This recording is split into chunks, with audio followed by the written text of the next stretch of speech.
The silence of a $10 million penthouse is a special kind of empty. For Annalise Sterling, it was a cavern of glittering ice.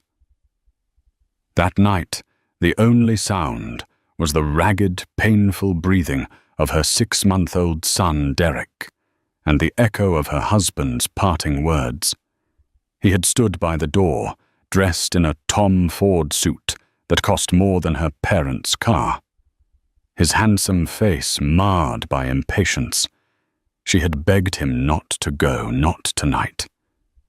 "He's burning up, Adrian," she'd pleaded. He just adjusted his cufflinks, his eyes as cold as the marble under her feet. "It's just a baby, you'll be fine," he'd said, dismissing her terror, dismissing their son. Then he left the door clicking shut on his way to his mistress, leaving Annalise alone in their gilded cage with a sick child and a shattered heart. She thought that was the worst night of her life. She was wrong. The next morning his boss called and the real nightmare began. Annalise once believed she was living a fairy tale. She'd met Adrian Sterling at a charity gala, a whirlwind romance that felt ripped from the pages of a magazine. He was the golden boy of Sterling and Davenport capital, a rising star in New York's cutthroat world of finance. He was charming, ambitious, and devastatingly handsome. He'd pursued her with a single-minded intensity that left her breathless. He loved her intelligence, he said her sharp wit, her quiet strength. He'd convinced her to put her own promising career in forensic accounting on hold. "I'll build an empire for us, Annalise," he'd whispered against her hair. "You just have to be by my side." And for a while it was perfect. The sprawling penthouse overlooking Central Park, the couture gowns, the trips to St. Bart's on a private jet. It was a life of impossible privilege. When their son Derek was born, Annalise thought her world was complete. She had the perfect husband, the perfect baby, the perfect life. But perfection, she was learning, was a fragile veneer. The cracks had started to show slowly. The late nights at the office became more frequent. The business trips extended without explanation. A new scent, a cloying, sweet perfume that wasn't hers, clung to his shirts. When she'd gently questioned him, he'd turned it back on her. It was the stress of the Davenport acquisition, a massive career-defining deal he was spearheading. He accused her of being needy, of not understanding the pressure he was under. He made her feel small, her concerns petty. Tonight, the veneer hadn't just cracked, it had shattered.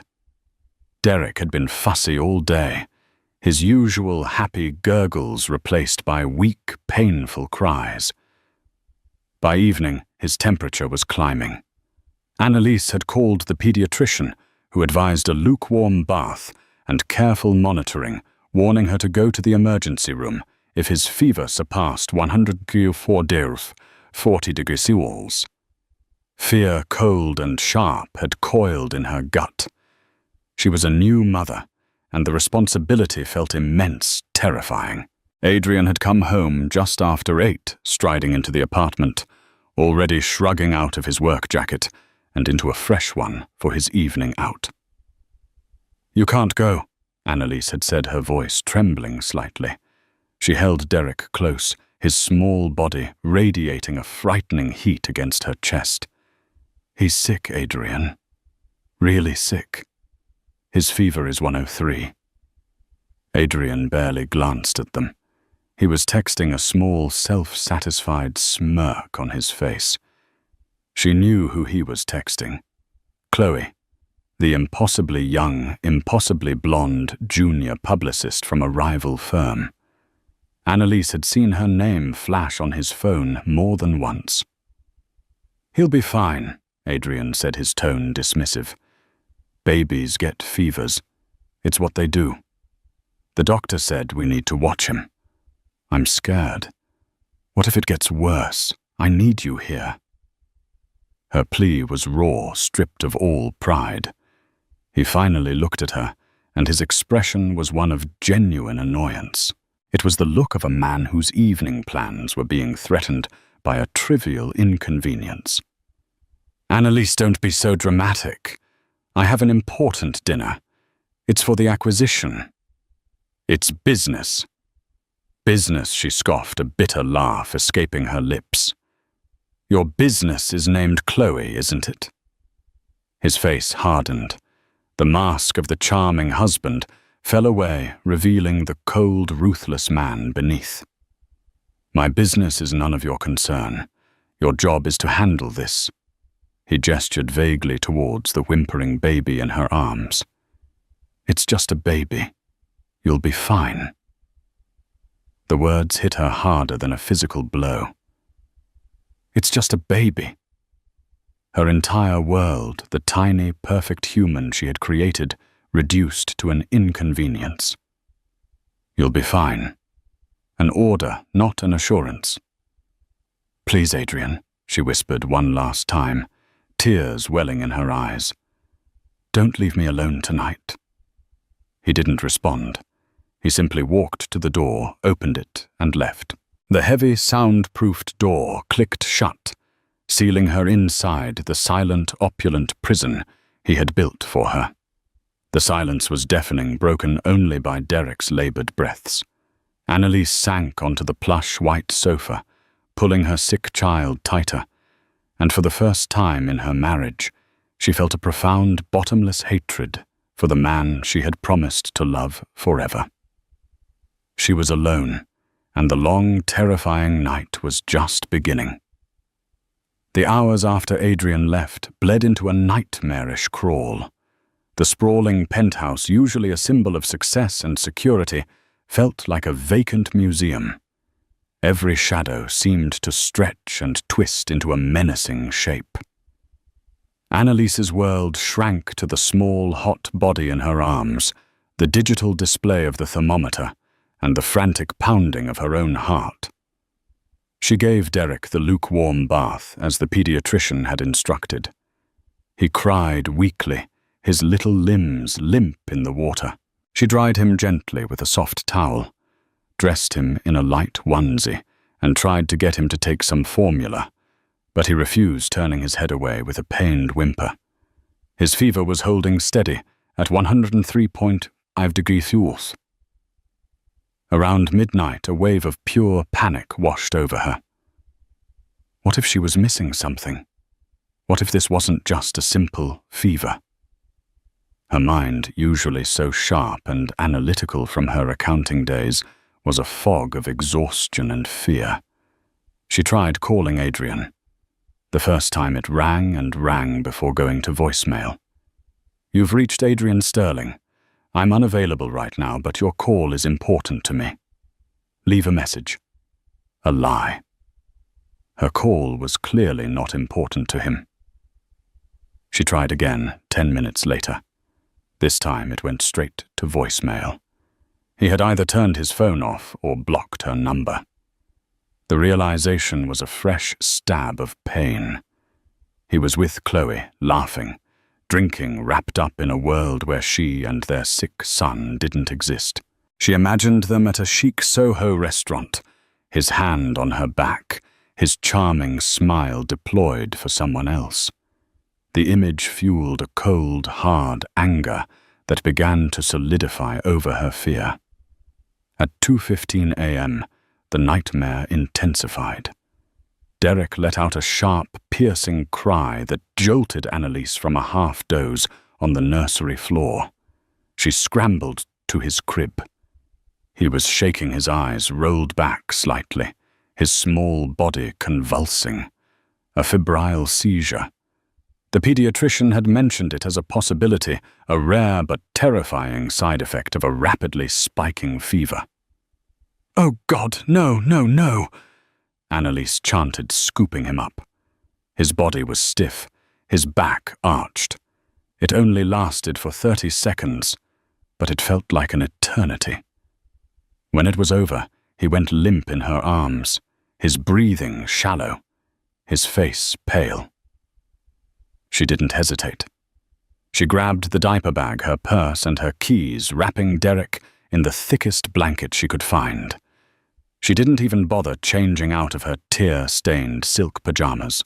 As she rushed through the living room, she fumbled for her phone to call an Uber, her hands shaking so badly she could barely unlock the screen. Her gaze fell on Adrian's home office, the door slightly ajar. A single lamp was on, illuminating the mess on his mahogany desk. For a fleeting second, she felt a surge of rage so potent it almost buckled her knees. He was out with his mistress while his son had a seizure. The injustice of it was a physical weight. Her eyes caught on a stack of papers near his laptop. On top was a file labeled Davenport Akiak, Project Nightingale. Nightingale? It sounded so delicate, so innocent. Beneath it, she saw ledgers and bank statements for a holding company she'd never heard of, Nightingale Holdings, LLC. In her pre-marriage life, she'd spent years untangling corporate structures just like this. Even in her panicked state, her old instincts flared. Something felt off. But there was no time. Derek whimpered again, a sound that snapped her back to the horrifying present. She raced out of the apartment, the Uber waiting downstairs. The ride to Lenox Hill Hospital was a blur of city lights and silent prayers. At the emergency room, she was a frantic pajama-clad mother clutching her pale son. The nurses and doctors were swift and professional, whisking Derek away to a pediatric bay. They asked for his father's contact information. He's unavailable. Annalise said the words, tasting like ash in her mouth. For the next 4 hours, she sat on an uncomfortable plastic chair under the harsh fluorescent lights of the hospital, a lone figure in a sea of other people's private emergencies. They stabilized. Derek brought his fever down with medication and assured her that febrile seizures, while terrifying, were often not as dangerous as they looked. He would need to be observed for the rest of the night, as the first grey hints of dawn broke over the city. Annalise sat by Derek's hospital crib, watching him sleep peacefully for the first time in 12 hours. The fear had subsided, replaced by an exhaustion so deep it felt bone-marrow deep. But beneath the exhaustion was something else, something new and unyielding. It was a cold, quiet resolve. The love she'd had for Adrian, eroded over months of neglect, had been burned away completely in the crucible of this one night.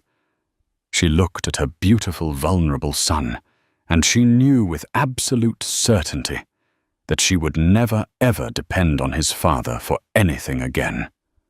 The fairy tale was over. The cage was unlocked, and she was about to walk out. Dawn in a hospital is a sterile, hopeful thing. The sky outside the window shifted from bruised purple to a soft, promising grey. Derek was finally sleeping soundly, his temperature a stable 99.5 degrees. A nurse had brought Annalise a cup of coffee that tasted like burnt plastic, but she cradled it in her hands as if it were a lifeline. The adrenaline from the night had worn off, leaving behind a hollowed-out calm. She had survived. More importantly, Derek had. She checked her phone. Still no messages from Adrian. Not a single missed call. It was almost 7:30 a.m. He was likely still asleep, probably in Chloe's bed, oblivious to the terror his family had endured. The thought didn't even spark anger anymore, just a profound, empty disappointment. It was confirmation of a truth she had long tried to deny. She was utterly alone in her marriage. She scrolled through her contacts, her thumb hovering over her lawyer's name. It was time. There was nothing left to salvage. She was composing a text message, the words, "I need to file for divorce," stark on the screen, when her phone began to ring. The screen lit up with a name she didn't expect, Arthur Davenport. Arthur Davenport was the senior partner of Sterling and Davenport Capital. He was a legend on Wall Street, an old money patriarch in his late 60s with a reputation for ruthless business acumen and unshakable personal integrity. Annalise had only met him a few times at formal company events. He was always polite, but distant, his piercing blue eyes seeming to see more than you wanted them to. He was Adrian's boss, his mentor. Why would he be calling her personal cell phone at 7:30 in the morning? Her first thought was that something had happened to Adrian, an accident. A part of her, a vestige of the woman who had once loved him, felt a flicker of alarm. She answered, her voice raspy from lack of sleep. "Hello, Annalise. It's Arthur Davenport. I hope I'm not calling at a bad time." His voice was deep and grave, exactly as she remembered it, but there was an undercurrent of urgency that set her on edge.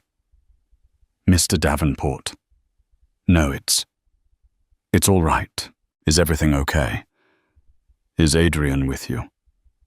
There was a pause on the other end of the line. "No, he is not. And that's part of the reason I'm calling.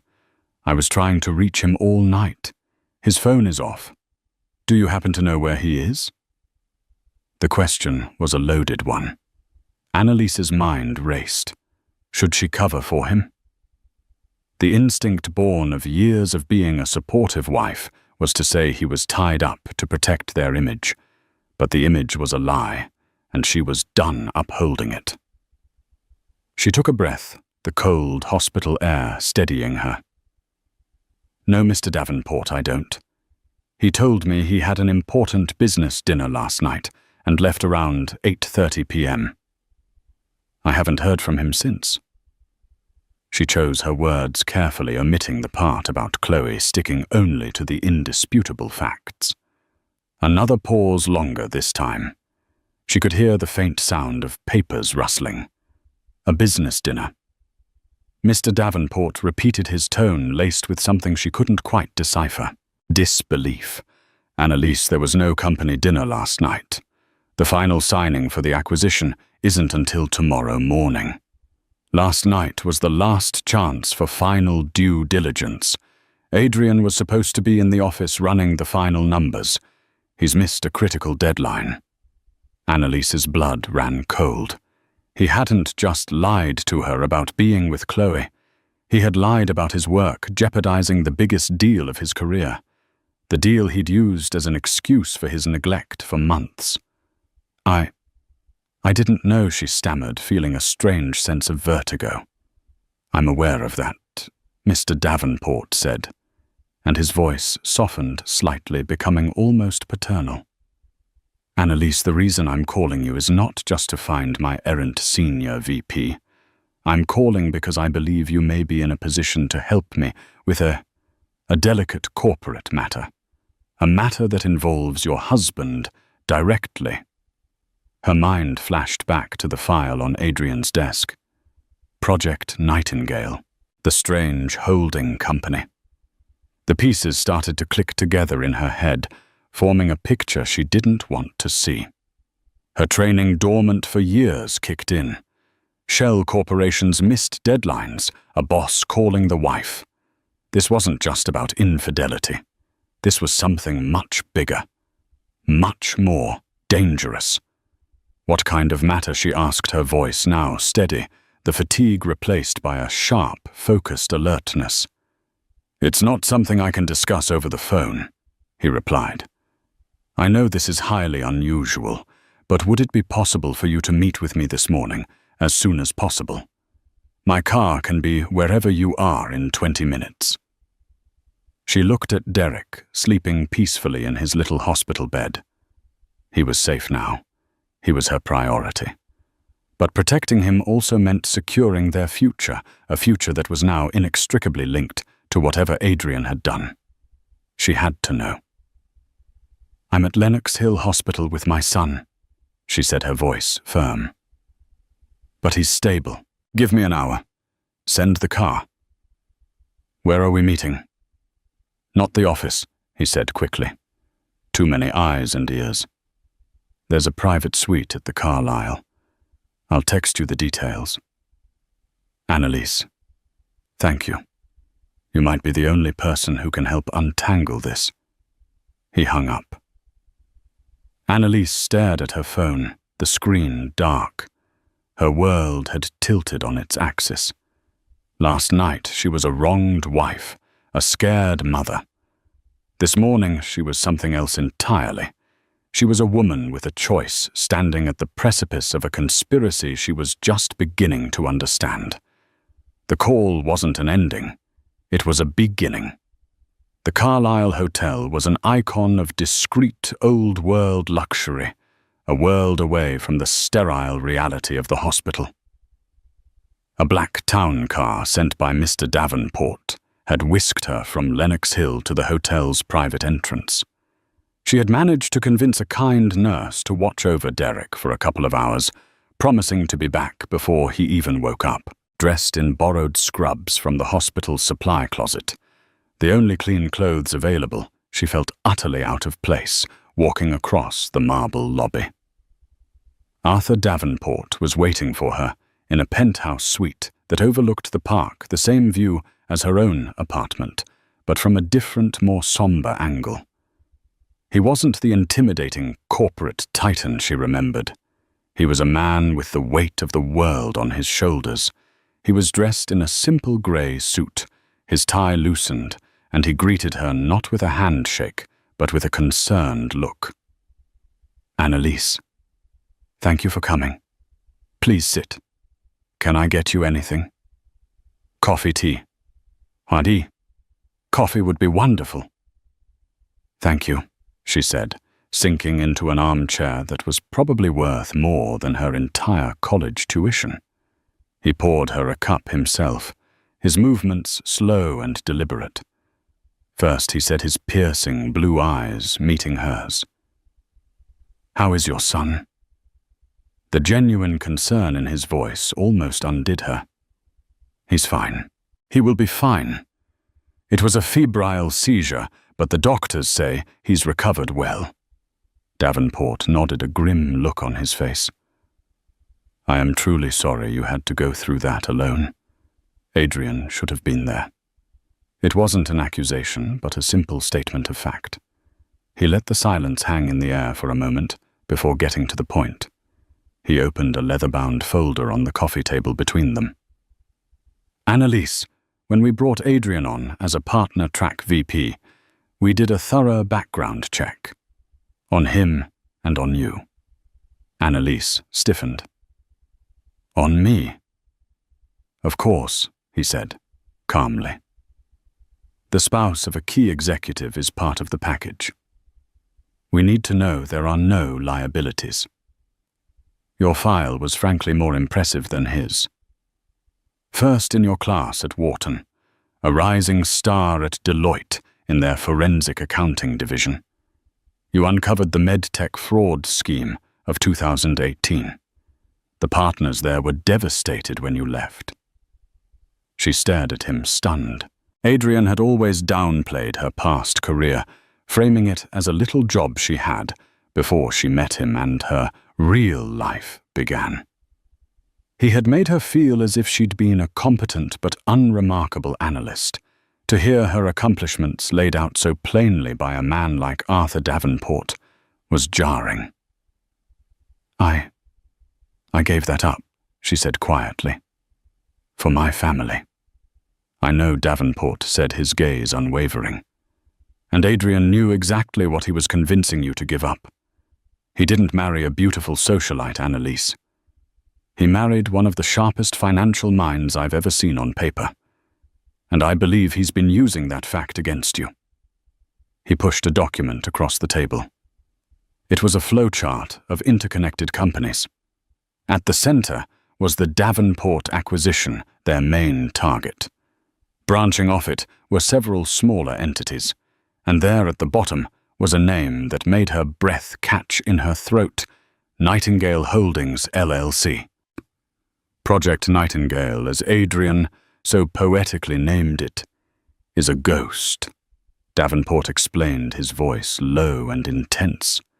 It's a shell corporation he set up 6 months ago, registered in Delaware, with further ties to offshore accounts in the Cayman Islands. He's been using the acquisition as cover. Over the last few months, he has systematically siphoned nearly $15 million from our firm. Annalise felt the blood drain from her face. Embezzlement.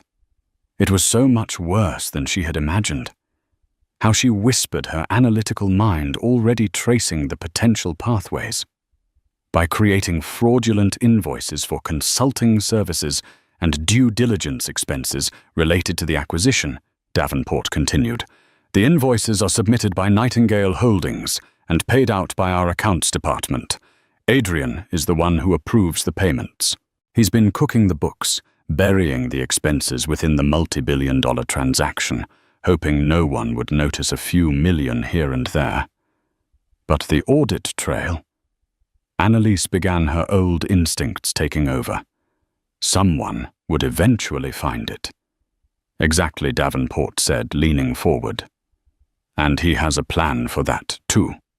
He's fabricated a digital trail to frame a junior analyst in his department, a young man named Kevin Lynn. All the transfers from a technical standpoint appear to originate from Kevin's workstation. Adrian's plan, we believe, was to let the acquisition close tomorrow, then disappear. By the time our quarterly audit uncovered the discrepancy, he'd be long gone, and an innocent kid would take the fall. The sheer, calculated cruelty of it was breathtaking. He wasn't just a cheater and a liar. He was a predator. "Why are you telling me this?" Annalise asked, though she already knew the answer. "Because he got sloppy." Davenport said, a flicker of anger in his eyes. Last night was his last chance to clean the slate, to finalize the falsified records before the deal closed.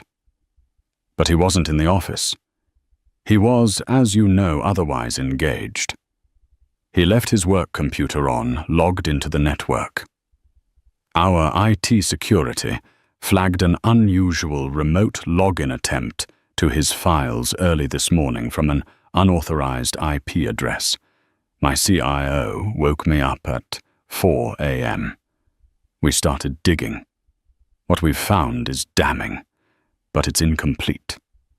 The final piece of the puzzle, the physical ledger that connects Nightingale Holdings directly to him and his offshore accounts, is not in his office. He paused, his gaze locking with hers. We believe it's in his home office, in your apartment. Annalise's mind flashed again to the desk. The file, the sense that something was wrong. He must have brought it home to work on last night before Chloe's allure proved too strong. The arrogance of it, to leave evidence of a multi-million-dollar fraud scheme lying around his home. You're the only one who can get it without tipping him off, Davenport stated simply. He's betrayed this company. He's betrayed an innocent employee and Annalise. He has betrayed you and your son in the most profound way possible. I am asking you not as Adrian's wife, but as the brilliant forensic accountant I know you are, to help me stop him. The room was silent. Annalise looked out the window at the city, her city. The life Adrian had given her was a lie funded by theft. The security he promised was a phantom. But her mind, her skills, those were real. He had tried to bury that part of her, but it was still there, sharp and ready. She thought of Derek sleeping in the hospital. She thought of Adrian's cold, dismissive words. It's just a baby. You'll be fine. She turned back to Arthur Davenport, the last vestiges of the frightened, dependent wife, gone forever. In her eyes was a fire he had not seen before, but had gambled on finding. Tell me exactly what you need, she said, and I'll get it for you. Returning to the penthouse was one of the hardest things Annalise had ever done. The black car dropped her back at Lenox Hill, where she spent a precious hour cuddling a now awake and cheerful Derek, his fever gone, his smile returning. The hospital officially discharged him, and Annalise, holding her son, felt a surge of strength. This was for him. The plan she had formulated with Arthur Davenport was simple in its concept, but terrifying in its execution. She was to return to the apartment and act as if nothing was wrong other than being the rightfully upset wife. Her one and only goal was to locate and secure the Nightingale ledger, the physical book of records that would be Adrian's undoing. Davenport's security team had confirmed Adrian's credit card was used at 4 a.m. for a room at the Baccarat Hotel, Chloe's usual haunt. He was still there, likely sleeping off his night of debauchery. This gave Annalise a window. As the elevator ascended to the penthouse, her heart hammered against her ribs. She was no longer just a wife returning home. She was a Trojan horse, an agent of justice walking into the heart of the enemy's camp. She unlocked the door, the familiar click echoing with new meaning. The apartment was pristine, silent, and cold. Sunlight streamed through the floor-to-ceiling windows, glinting off glass and chrome, illuminating a life that was a complete fabrication. She put a sleeping Derek down in his crib, her movements quiet and deliberate. Then she went to Adrian's office. The room was just as she had seen it in her panicked rush hours earlier. The desk was a controlled chaos of files and tech. Her eyes immediately scanned for the ledger. Davenport had described it as a simple black moleskin notebook. Adrian's analog affectation, a place he kept key numbers and transfer codes, believing it was safer than any digital file. It wasn't on the desk. It wasn't on the shelves lined with leather-bound law books he'd never read. She checked the drawers. The first was full of expensive pens and stationery. The second held personal effects, cufflinks, old photos, a spare watch. The third was locked. Of course. Panic began to prickle at the edges of her calm. She didn't have a key. Adrian kept it on his person at all times. She could feel the precious minutes ticking away. She ran her fingers along the edge of the drawer, her mind racing. In her old job, she'd learned that corporate criminals were often undone by simple human arrogance and laziness. Adrian was both in spades. Where would he hide a key? Not somewhere clever. Somewhere convenient. She looked around the office. Her eyes landed on a heavy, ornate silver picture frame on the desk. It held a photo of her and Adrian on their wedding day, smiling blissfully unaware of the future. He loved that photo, seeing it as a testament to his success, the beautiful wife, the perfect life. With a surge of bitter irony, she picked it up. She felt a slight bulge in the velvet backing. She carefully pried the back off. Taped to the inside was a small silver key. Her hands trembled as she inserted the key into the lock. It turned with a soft click. She pulled the drawer open, and there it was, a plain black moleskin notebook. She opened it. The pages were filled with Adrian's neat, precise handwriting. It was all there. Dates, transfer amounts, codes, and names of offshore banking contacts. Cross-referenced with the digital evidence Davenport's team had, this was the smoking gun. This was the nail in Adrian's multi-million-dollar coffin. She took out her phone and with steady hands photographed every single page, creating a digital backup as Davenport had instructed. Then she tucked the original ledger into the bottom of Derek's diaper bag, hiding it beneath a layer of diapers and baby wipes. No one would ever look there. Just as she slid the empty drawer shut and relocked it, placing the key back in its hiding spot, she heard a sound that made her blood freeze, the chime of the private elevator arriving at their floor. He was back. She hadn't expected him this early. Her window had just slammed shut. She raced out of the office, her mind a whirlwind. She had to appear normal. She smoothed her hair, took a deep, shuddering breath, and tried to compose her face into a mask of weary anger, the face of a wife who had been up all night with a sick child. The apartment door opened, and Adrian walked in. He looked tired, his expensive suit rumpled. He had the gall to be holding a peace offering, a large coffee from her favorite cafe, and a bag of croissants. "Annalise," he began, his voice attempting a tone of gentle contrition. "Look, I know you're angry. I'm so sorry about last night. Things with the deal got out of hand. I should have called." She stared at him, at his handsome, lying face. She thought of Derek's seizure, of her terror in the hospital, of the innocent Kevin Lynn, who was about to have his life ruined. She thought of the ledger hidden not 20 feet away in their son's diaper bag. Out of hand, she repeated her voice, dangerously quiet. "You have no idea." He frowned, his practiced apology faltering in the face of her cold fury. "Come on, honey. Don't be like this. I was working. For us. For our future." He gestured with the coffee. "I brought you breakfast."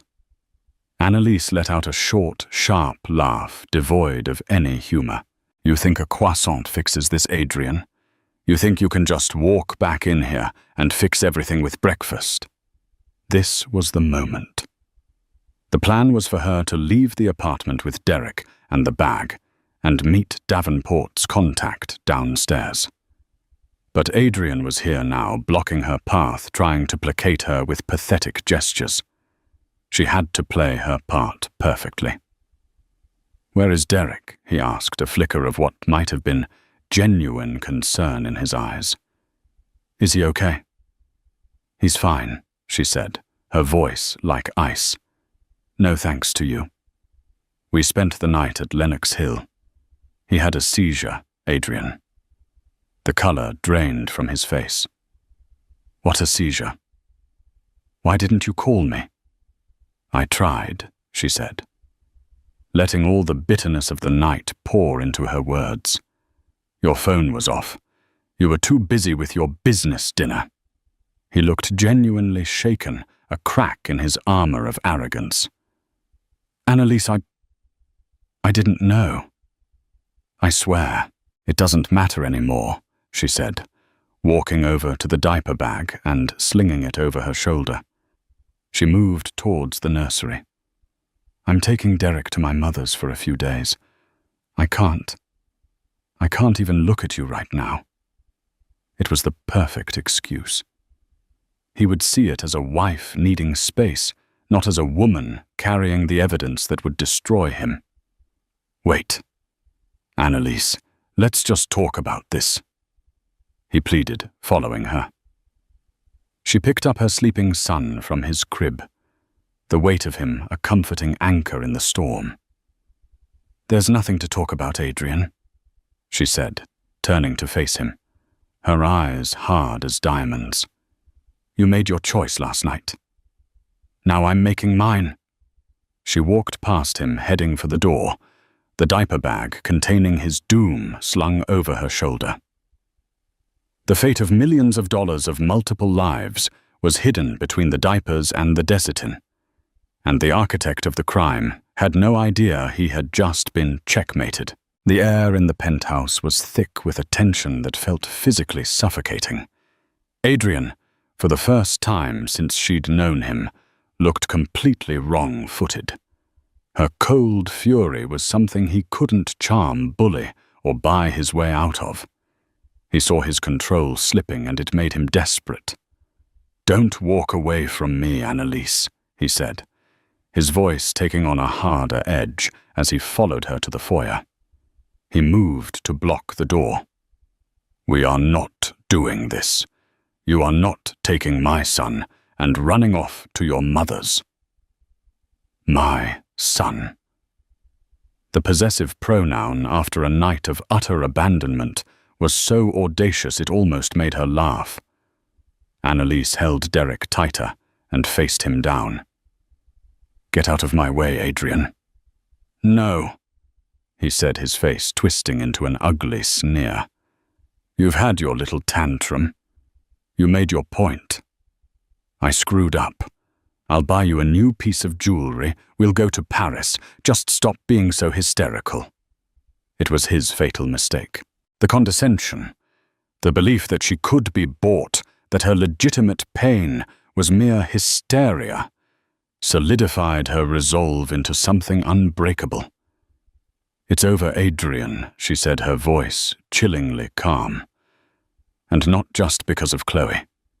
Not just because you left your son when he was sick. It's over because of Project Nightingale." The name hit him like a physical blow. All the color drained from his face, replaced by a ghastly pale shock. The arrogant posture collapsed, and for a fleeting second she saw pure animal panic in his eyes. What did you just say?" He stammered, his voice barely a whisper. "Nightingale Holdings, LLC." She continued, pressing her advantage. "The fraudulent invoices, the $15 million you siphoned from your own company, the plan to frame Kevin Lynn for your crimes. Did you really think you were smart enough to pull it off?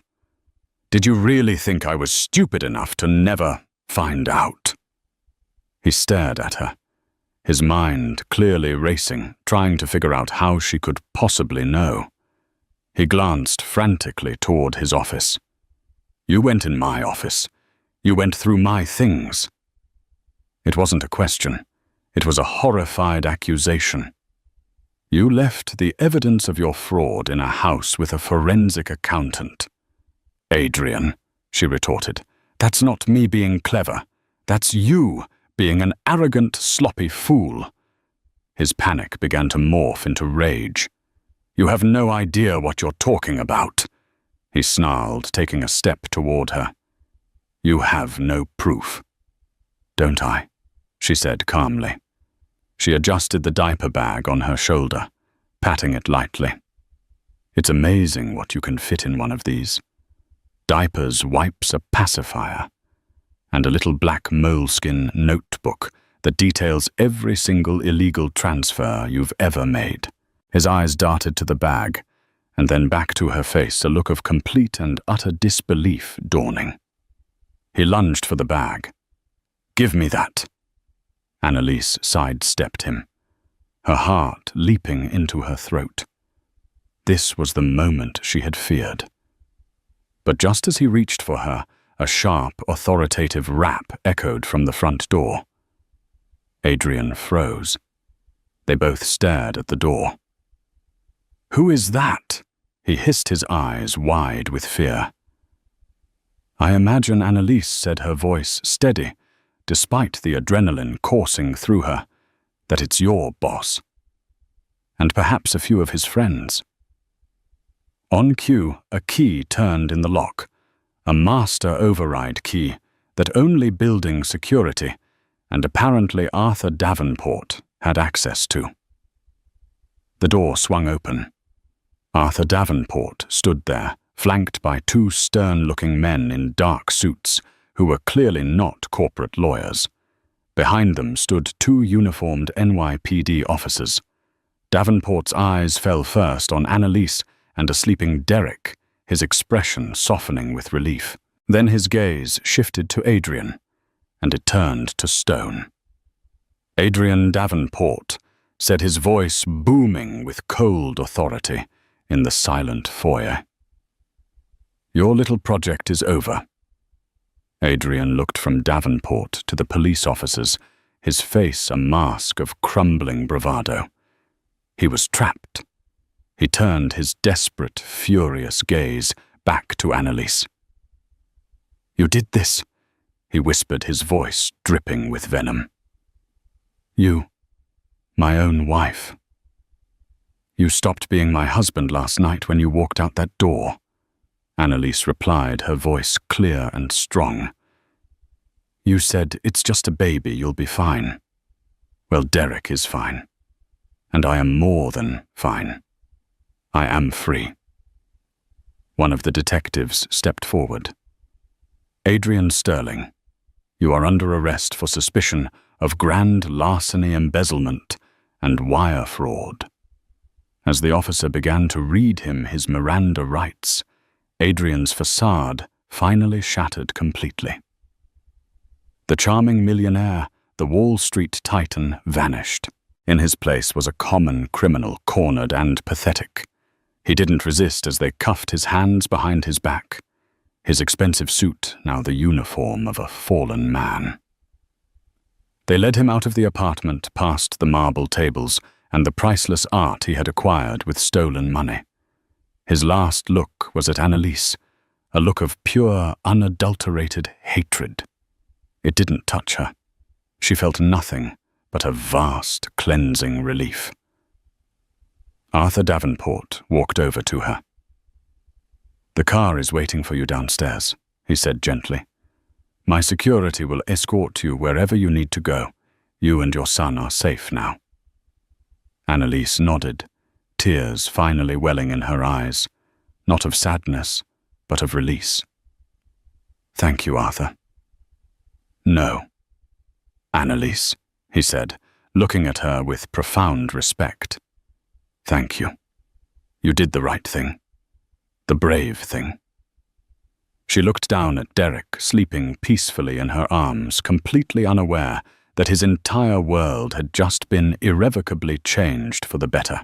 She had walked into this apartment, a prisoner. Now she was walking out a survivor, her child in her arms, and the key to her new life hidden in a diaper bag. The gavel fell in the hushed, wood-paneled courtroom, the sound echoing with a finality that seemed to shake the dust from the air. 6 months to the day after Adrian had walked out on his family, his fate was sealed. Annalise sat in the back row, a lone figure in a simple navy dress, having slipped in unnoticed after the proceedings began. She hadn't come for revenge or spectacle. She had come for closure, to witness the final definitive end of the life she had escaped. Adrian stood before the judge, a shadow of the man he once was. The impeccable Tom Ford suits were gone, replaced by a standard-issue jumpsuit that hung loosely on his frame. His charismatic confidence had evaporated, leaving behind a sallow, bitter resentment. When the judge sentenced him to a term of 7 to 10 years in a federal correctional institution, he didn't flinch. He just stared straight ahead, his jaw tight. But as they led him away, his eyes scanned the gallery and found hers.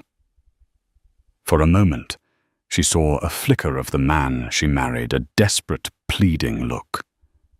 But it was immediately swallowed by the now familiar, venomous hatred. Annalise met his gaze without malice, her expression one of serene, sorrowful finality. Then she turned and walked away, leaving the ghost of Adrian Sterling to fade into the annals of courtroom history. Her new life hadn't begun today. It had begun the moment she walked out of that penthouse. The weeks following Adrian's arrest had been a whirlwind of methodical dismantling. She'd hired movers not to pack, but to help her sort. She walked through the cavernous closets, filled with couture gowns and designer shoes, touching the fabrics that had once felt like a costume for a role she was playing. She left them all behind, along with the glittering jewels and extravagant gifts he had used to placate her. They were artifacts of a life that wasn't hers, paid for with stolen money and lies. She packed only her books, Derek's belongings, personal photos from before her marriage, and a few simple outfits. As she stood in the empty living room for the last time, the sunlight glinting off the bare marble floors, she felt not loss, but a profound lightness, as if she had shed a heavy, suffocating skin. She and Derek stayed with her mother in Connecticut for a month. It was a time of healing and quiet rebuilding. Her mother, a practical woman who had always viewed Adrian with a healthy dose of skepticism, didn't say "I told you so." Instead, she simply made tea, held Derek, while Annalise cried the last of her tears, and offered the steady, unspoken support that Annalise desperately needed. "That man built you a palace, honey," her mother had said one evening as they watched the sunset from the back porch. "But he forgot to give you the key. You were always meant to build your own house." The call from Arthur Davenport came during that time, and the job offer felt less like a lifeline and more like a homecoming. Her first day at Sterling and Davenport was daunting. Whispers followed her down the hall. She was the scorned wife, the whistleblower. But that changed the moment she stepped into her first board meeting. Armed with a comprehensive plan to overhaul the company's risk management protocols, she spoke with a clarity and authority that silenced all speculation. She wasn't Adrian Sterling's ex-wife.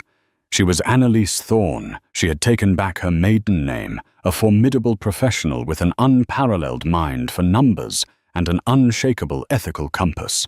Her greatest satisfaction came from mentoring her new team, especially a young, brilliant analyst named Kevin Lynn. He had been quiet and timid at first, still shaken from being the designated scapegoat in Adrian's scheme. One afternoon, he stopped by her office. "Ms. Thorne," he began, fidgeting with a report. "I just wanted to thank you. You didn't just save my career. You saved my family's reputation, my future. If there is ever anything I can do." Annalise offered him a warm smile. "You're already doing it, Kevin. Your work on the quarterly projections was outstanding. Just keep doing what you're doing. Integrity and hard work are the only currency that matters in the end. Let that be the lesson from all of this." Kevin nodded, a new confidence in his eyes. In helping him, Annalise felt she was actively repairing the damage Adrian had left in his wake, turning his destructive legacy into something positive. Now home was a 3-story brownstone on a leafy street in Park Slope. She'd bought it with the clean money from her divorce settlement and the signing bonus from her new job. It had high ceilings, a small garden out back, and a beautiful bay window in the living room that was perfect for reading stories to an increasingly active Derek. The silence here wasn't the cold, empty silence of the penthouse. It was the warm, peaceful quiet of a home filled with love, punctuated by the happy squeals and babbling of her son, who was now taking his first wobbly steps. Some days, she took the subway to work anonymous in the bustling morning crowd, and felt more powerful than she ever had in the back of a chauffeured town car. Her life was her own, every small piece of it earned and cherished. She even saw an article online one day about Chloe, who had attempted to rebrand herself as a wellness influencer. The comments section was a brutal reminder that the internet never forgets, and her career pivot quickly fizzled out. Annalise felt a brief, detached pity for the girl before closing the tab. Chloe was a ghost from a different life, irrelevant to her new reality. This evening, as the setting sun painted the sky in shades of orange and pink, Annalise sat on the floor of her living room, stacking blocks with Derek. He clapped his hands in delight as the tower grew, then knocked it down with a gleeful shriek. His laughter was the only music she needed. She thought back to Adrian's cruel, dismissive words that had been the catalyst for her transformation. "It's just a baby, you'll be fine." He had been so spectacularly wrong. Derek wasn't an inconvenience. He was her anchor, her motivation, her North Star.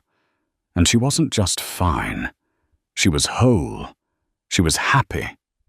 She was free. She had faced down the millionaire, the manipulator, the monster who lived in the gilded cage, and had discovered that the key was inside her, all along. Looking at her son, her beautiful, thriving boy, she knew she hadn't just built her own house. She had built her own world. And it was magnificent. And so Annalise Sterling closed the chapter on a life that was built on lies and opened a new one written in her own ink. Her story isn't just about the downfall of a cheating criminal husband. It's a powerful testament to the hidden strength that lies within us, waiting for the right moment to emerge. It's a reminder that the most gilded cages are still cages, and that true wealth is not measured in dollars, but in integrity, courage, and the freedom to build a life on your own terms. She didn't just get revenge.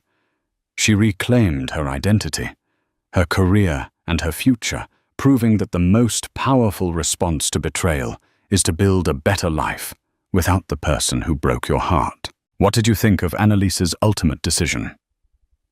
Was she right to team up with her husband's boss? Let us know your thoughts in the comments below. He was the dashing mogul every ambitious entrepreneur wanted to emulate. She was the poised, loyal wife who had stood by him from humble beginnings. No one would have guessed that behind the gated mansion's manicured lawns, betrayal festered like poison. Until one day, in a flurry of financial sabotage, he let his mistress cut off his wife's credit cards.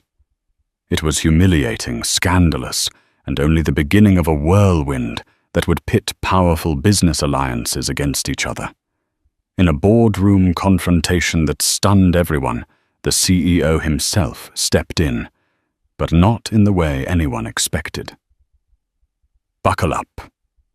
This is the story of love, greed, and revenge. Jordan Alberts was not born into luxury. He grew up in a cramped one-bedroom apartment on the outskirts of Milwaukee, where he learned to hustle by selling candy bars door to door at the age of 10. Over the years, Jordan's unwavering determination and charm propelled him into better circles. First at a local startup, then into his own tech company that caught the eye of an angel investor. By the time he was 35, Jordan was a self-made millionaire, a prominent figure on various entrepreneurial boards, and had connections with people like Mark Cuban, Bill Gates, and a few top executives at Google. His wife, Elizabeth Alberts née Wagner, had been with him through everything. They met in college at a small tech entrepreneur club meeting, both bright-eyed and dreaming of changing the world. Elizabeth came from a modest background, too. Her father was a retired auto mechanic, and her mother a homemaker. She'd studied communications with an emphasis on public relations, and it was through Elizabeth's network of contacts that Jordan first gained access to small local pitch events. While Jordan pitched his innovative software for automating small business tasks, Elizabeth made calls, arranged coffee meetups, and tried to capture the interest of potential backers. They married in a little chapel by Lake Michigan. It wasn't a lavish wedding, no star-studded guest list, no fancy reception at the Ritz. But to Jordan and Elizabeth, it felt perfect. A union built on genuine love, unwavering support, and a shared dream of building a life and a business empire together. Over the next decade, they grew from a modest condominium in Milwaukee to a stunning estate in Austin near Lake Travis, with a sweeping view of the water and rolling Texas hills. It was there at a philanthropic event organized by the Bill and Melinda Gates Foundation that Jordan's name landed on the radar of top-level investors. His company's smart automation technology was recognized for its potential to transform not just small businesses, but large-scale manufacturing and logistics. Soon after, Jordan's net worth skyrocketed from a mere $5 million to well over $200 million. For a while, everything was picture perfect. The marriage was strong, their personal synergy unwavering. Elizabeth handled some philanthropic duties, organizing events, acting as a goodwill ambassador for Jordan's brand, and forging new partnerships through her PR background. Their household staff adored them, describing Elizabeth as kind, gracious, and always mindful of the people around her. But money can be a seductive force, and success can open doors to darker temptations. Jordan began attending more exclusive networking events in Beverly Hills, New York, and beyond. Elizabeth was often at his side, but there were times she couldn't attend. Perhaps she was busy finalizing the details for a charity gala, or maybe she was simply burnt out from the unrelenting schedule. It was during these times, rare at first, then increasingly common, that Jordan got close to someone else. Her name was Ava Monroe. She was a rising star in the world of technology law, representing high-profile clients like Tesla, Amazon, and a few top-tier cryptocurrency exchanges. She had a reputation for being ruthless in negotiations, seductive in social gatherings, and unbelievably charming behind closed doors. The rumor mill started buzzing the moment Ava was seen at Jordan's table during a private dinner after a tech summit in Las Vegas.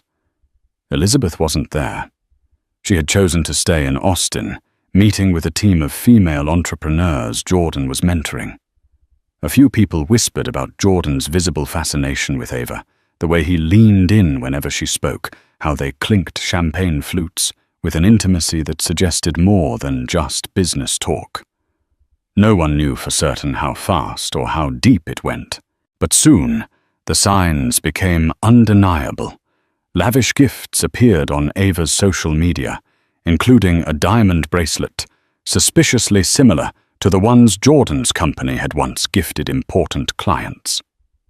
Photos emerged of Jordan and Ava at high-end restaurants in Manhattan, always carefully angled to obscure Jordan's face, though keen observers could still identify him by the sliver of a recognizable watch or the faint reflection in a mirrored wall.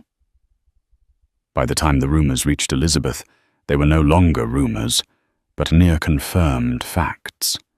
She felt her chest tighten, her world spinning out of control. This couldn't be real. Jordan had always been a loyal partner. But the evidence was too compelling to deny. She confronted him in the privacy of their Lakeview mansion. At first, Jordan denied everything. Yet denial quickly turned into a half-hearted admission once Elizabeth presented him with photographic evidence. Like a skilled negotiator used to controlling deals, Jordan tried to manipulate the situation, insisting that Ava was just a business associate, someone he occasionally had dinner with. But Elizabeth saw right through it. She had always been adept at reading him. A chill settled over their once loving home. Elizabeth, determined to preserve her dignity, demanded they enter marriage counseling, or at the very least step away from high-profile events until they resolved their issues in private. Jordan nodded, providing non-committal answers. He had never liked therapy, never seen the point in discussing feelings with a stranger. He agreed to her wishes on the surface, yet beneath the facade, he continued his involvement with Ava, allowing the illicit relationship to take root. This was the calm before the storm. For soon Elizabeth's sense of betrayal would pale in comparison to the massive financial and emotional blow about to come her way. Weeks passed. Elizabeth tried to focus on her philanthropic work and personal projects, attempting to distract herself from the growing chasm between her and Jordan.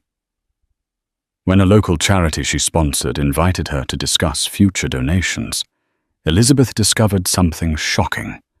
Her personal credit card was declined. Embarrassment washed over her in front of the unsuspecting staff. She tried another card. Sure, it must have been a glitch, but that too was declined. The staff politely suggested she call her bank, and Elizabeth excused herself with a polite smile, her hands trembling as she left the office. Elizabeth called the bank suspecting fraud or an administrative error, but the bank's representative informed her that both cards had been cancelled the previous week. Under their joint account, they were tied to Jordan's finances, and evidently Jordan had authorized the cancellation.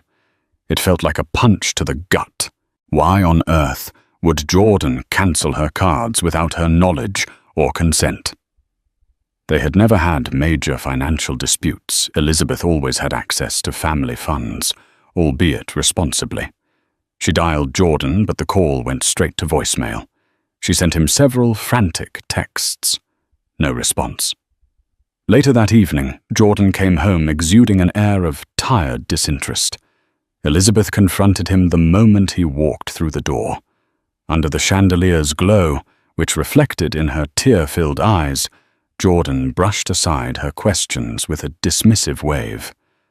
"I needed to consolidate our finances," he said, removing his blazer. "You can use the joint checking account for a while." "No big deal, no big deal."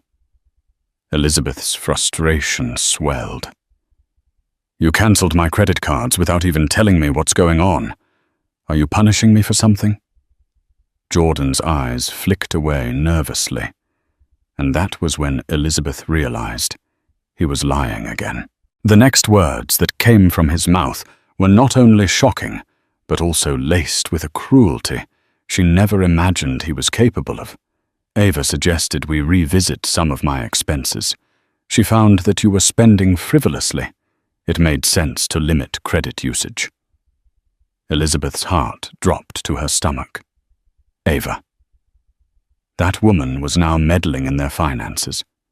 As if the affair wasn't enough, Jordan had allowed this mistress to encroach into an arena that Elizabeth believed was sacred, her own household stability. "What is Ava doing reviewing my spending? Since when does your fling get to decide what is or isn't frivolous?" Elizabeth spat tears, threatening to spill. Jordan made an attempt at a calming gesture, but his words only fanned the flames. "She's helping me restructure. Her firm has great insights into corporate finances. This is about the business, Elizabeth. It's not personal." Not personal. Elizabeth recalled how intimately personal their marriage had always been.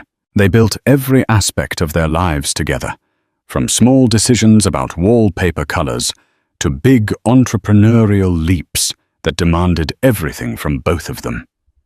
Now Jordan was shutting her out, consulting Ava instead. In a quavering voice, Elizabeth demanded, "Reinstate my cards. I am your wife. I have a right to our finances, and you know I've never been irresponsible with money." Jordan's face hardened with a new arrogance. "Not until we finalize our restructure," he said, referring to some nebulous plan Elizabeth knew little about. "I'll handle everything in the meantime." That moment, that cold exchange, was a harbinger of the bigger heartbreak to come. If Jordan was letting Ava control such details, what other aspects of their marriage was he willing to let her sabotage? As the days turned into weeks, Elizabeth discovered one more blow after another. The monthly allowance she used to cover household expenses had been slashed without explanation. The staff, including her personal assistant, was laid off. Bills began piling up, addressed to her name, but with no means to pay them aside from groveling at Jordan's feet. Friends and family started to notice. Elizabeth tried to hide her shame. She confided in her sister Caroline, who was enraged at Jordan. "This is financial abuse," Caroline insisted. "You should speak to a lawyer." Elizabeth shuddered at the thought. She still believed they could salvage their relationship, that Jordan would snap out of whatever daze Ava had put him in.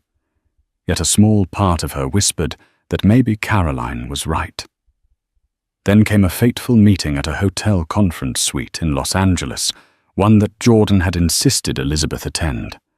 It was a gathering of major tech moguls, including Jeff Bezos and Elon Musk, who were rumored to be there to discuss new tech innovations in global logistics. When Elizabeth arrived, she quickly realized something was off. She saw Jordan in the lounge area, standing far too close to Ava, exchanging hushed conversations. Seeing Elizabeth from a distance, Jordan slipped away discreetly, leaving Ava behind. Elizabeth approached her husband with a forced smile. "I'm here," she said, desperate to maintain composure. "What's the plan?" Jordan gave a curt nod. "There's a closed-door session for the key players only. You'll have to wait outside." In the past, Elizabeth had always been included in these key player sessions as Jordan's partner and PR advisor. The subtle exclusion burned her pride. She swallowed her anger. "Sure, I can wait." After hours of waiting, she found Jordan and Ava laughing together near the bar. As she approached, Jordan's phone buzzed, and he stepped away. That was when Ava turned a chilling smirk on her face. "You know Jordan's a visionary," Ava said, swirling the wine in her glass. "He needs someone who can keep up with him on all levels: business, ambition, excitement." Elizabeth felt her face flush with anger. "I've been by his side for years. We built this together." Ava gave a theatrical shrug. "Maybe in the past. But times change. People evolve. I guess you were too comfortable." Elizabeth clenched her fists, biting back a retort. She was determined not to make a scene in front of such influential people. But oh, how she wanted to lash out to expose Ava for the home-wrecker she was. Ava flicked her hair behind her shoulder, noticing Elizabeth's agitation. "Things will be better if you accept it," she cooed, as if offering advice to a friend. Jordan's moved on in more ways than one. The finances are just the beginning. Elizabeth's body went cold. She realized in that moment how truly precarious her situation was. Ava was not simply a fling. She was positioning herself as a partner in Jordan's professional and personal life. The credit cards were just one step in what looked like a systematic campaign to push Elizabeth out of everything she and Jordan had built. Still, Elizabeth refused to crumble. She left the event quietly, but her mind churned with rage and heartbreak. It was time for her to take action. She needed to protect herself, her assets, and her dignity. Little did she know that as she plotted her next move, Jordan and Ava were preparing a financial ambush that would push her to the brink. Only fate and an unexpected intervention by a certain CEO would alter the course of their twisted game. In the days after the Los Angeles conference, Elizabeth attempted to consult with attorneys. She picked up a referral from a friend who once worked with a high-profile divorce lawyer in New York. The initial phone calls were sobering, with Jordan's empire being primarily under his name and her credit cards cancelled. She had limited liquidity to hire top-tier representation. Even so, Elizabeth pressed forward. She managed to scrape together some funds from a personal savings account. Jordan had no access to money she had set aside from her early PR consulting days. It wasn't a large sum, but enough to secure a preliminary consultation. During that consultation, her lawyer, Michelle Liu, a bright and empathetic but hard-hitting attorney based in Houston, laid out the hard truth. Financial abuse and infidelity are serious grounds for divorce, Michelle said, scanning through Elizabeth's financial statements. But if Jordan's funneling money and assets into new accounts under his own name, or shifting resources to places you can't see, we need proof, and we need it fast. Elizabeth swallowed. She recounted Ava's involvement, how she was effectively orchestrating the restructuring. Michelle's pen scribbled quickly over a notepad. "You have a right to half of the marital assets, Elizabeth, but it looks like your husband is 2 steps ahead. We must move quickly." The plan was to gather evidence of Jordan's wrongdoing and file a court order to freeze marital assets, ensuring Elizabeth had a fair shot. But as they began drafting documents and rummaging through what records, Elizabeth had an avalanche of shocking details surfaced. Jordan wasn't merely cancelling credit cards. He was transferring stocks from their joint portfolio into an account under his newly formed trust. He had changed the authorized signatory details for a few of their properties, effectively locking Elizabeth out. He was also taking out lines of credit against certain properties, presumably to fund new ventures that, as Elizabeth suspected, involved Ava. The emotional strain weighed heavily on Elizabeth. She couldn't sleep, her appetite waned. Each day felt like standing at the center of a storm. Yet if she thought this was the worst of it, she was mistaken. One evening, after finalizing some documents with Michelle, Elizabeth returned to her mansion to find her keycard didn't work on the electronic locks. Pounding on the door, she shouted for the live-in staff if any were left. Seconds later, the door opened slightly, revealing Ava's face. "Jordan's not here," Ava said icily. "You should call next time." Elizabeth's heart hammered. "This is my home. Get out of my way," she demanded, trying to push past. But Ava slid in front of her, refusing to budge. "He told me you're not welcome here anymore until the legal mess is settled," Ava sneered. "I have every right to ask you to leave." Elizabeth was trembling with fury. "You have no rights here. You're the mistress, not the wife." With a cold laugh, Ava stepped aside and pointed at Elizabeth's luggage haphazardly placed in the foyer. "Jordan left these for you," she said. "He said to pack whatever else you need and let security escort you out if you refuse to leave." Elizabeth blinked away tears, her throat raw with outrage. She was being thrown out of her own home by the woman who had intruded into her marriage. That moment was a cruel epiphany. Jordan had not only cut off her finances, but now he was physically pushing her out of the place she had shared with him for years. Yet in all that darkness, a sliver of light emerged the next morning. Elizabeth received a phone call from a close mutual friend, Marcus O'Donnell, who worked with Jordan at a large tech conglomerate in Dallas. Marcus was someone Elizabeth trusted, an executive who had known Jordan since the early days. He had seen them build the company from the ground up. Elizabeth Marcus said, his tone urgent. "I don't know everything that's going on, but I heard from your staff that you've been locked out. There's a board meeting next week. Jordan wants to finalize some big decisions. If you can get to that meeting and talk to the chairman, maybe you can find some leverage." Elizabeth's breath caught in her chest. The chairman of this particular conglomerate was none other than famed CEO David Hartridge, known not just for his visionary leadership, but also for a strict code of ethics. Over the years, Hartridge had invested heavily in Jordan's business. He was the reason Jordan sat on that board. "He's not the type to meddle in personal affairs," Marcus warned. "But if Jordan's pulling stunts that compromise your share in the company, Hartridge might step in. He's big on fairness and hates scandal." It was the glimmer of hope Elizabeth needed. She thanked Marcus profusely. The plan was simple: attend the board meeting, confront Jordan in front of Hartridge, and present enough evidence of Jordan's wrongdoing to ensure the board and possibly the entire conglomerate would not stand for it.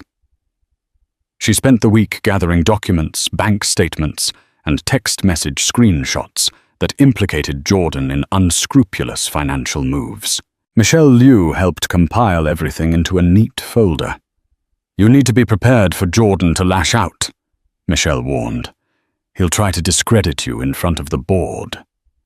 Elizabeth nodded her determination, overshadowing her fear. She practiced her speech, reciting it in the mirror of her modest hotel room, where she had temporarily moved. Heart pounding, she told herself that if there was ever a time to fight, it was now. Finally, the day of the board meeting arrived. Elizabeth, dressed in a sleek black pantsuit that radiated confidence. She walked into the corporate skyscraper in downtown Dallas, her chin held high despite the knot in her stomach. She spotted Jordan in the corridor, flanked by Ava and a couple of the board members. As soon as he saw Elizabeth, his expression darkened. "You're not supposed to be here," Jordan said, trying to keep his voice low. Elizabeth raised her chin. "I'm still an investor in your company.